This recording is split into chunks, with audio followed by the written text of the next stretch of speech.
Have you ever seen a tornado? Many people have never witnessed this weather phenomenon. Then there are some that have experienced it all too well. Find tornadoes to be very interesting and fascinating. I want to discuss some interesting facts with you about tornadoes. During the minutes that follow, I will tell you what causes tornadoes, the different types of tornadoes, and the myths of tornadoes. USA Today's website tells us that the National Weather Service defines a tornado as a violently rotating column of air in contact with the ground independent from a thunderstorm. USA Today tells us that there are three key conditions for a tornado to occur. First, there has to be moisture in the lower to mid levels of the atmosphere. Second, there has to be unstable air. The air will continue rising once it begins rising from near the ground. And the last condition is a lifting force. The most common lifting force is heating of the air near the ground. As the air warms, it becomes lighter and begins rising. When all three of these conditions are present, humid air will rise into the sky and cool and condense into towering clouds, forming thunderstorms.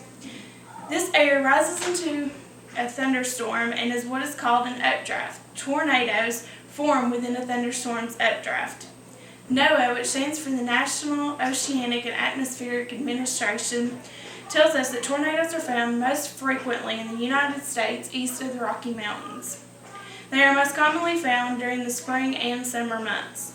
They also tell us that 800 tornadoes are reported nationwide, resulting in 80 deaths and over 1,500 injuries.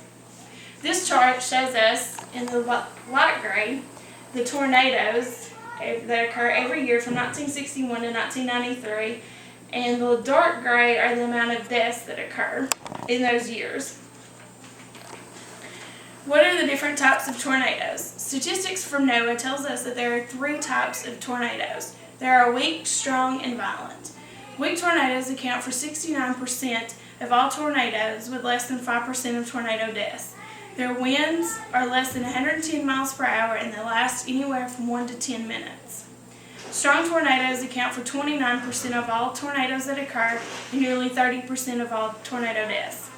They may last 20 minutes or longer with winds 110 to 205 miles per hour. Violent deaths accounts for 2% of all the tornadoes and cause 75% of all tornado deaths. These tornadoes can exceed 1 hour or more. According to NOAA, in 1971, Theodore Fujita of the University of Chicago developed the original F-scale.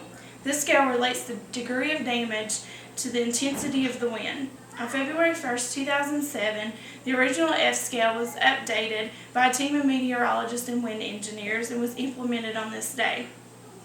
Now you are wondering, what are the myths of tornadoes? According to NOAA, there are three myths. The first myth is that tornadoes occur in areas near rivers and lakes, and that places closest to the mountains are safe. In fact, no place is safe from tornadoes. In the late 1980s, a tornado swept through Yellowstone National Park, leaving a path of destruction over a 10,000-foot mountain. The second myth is that low pressure with a tornado causes buildings to explode as the tornado passes overhead. The fact is, violent winds and debris slamming into buildings cause most structural damage. The third myth is that windows should be opened before a tornado approaches to equalize pressure and minimize damage. The fact is, opening windows allows damaging winds to enter the structure. A person should leave the windows alone and find a safe place to hide immediately. Every family should develop a plan and frequently practice drills. As you can see, tornadoes are very fascinating systems. In this speech, I've explored some important facts about tornadoes.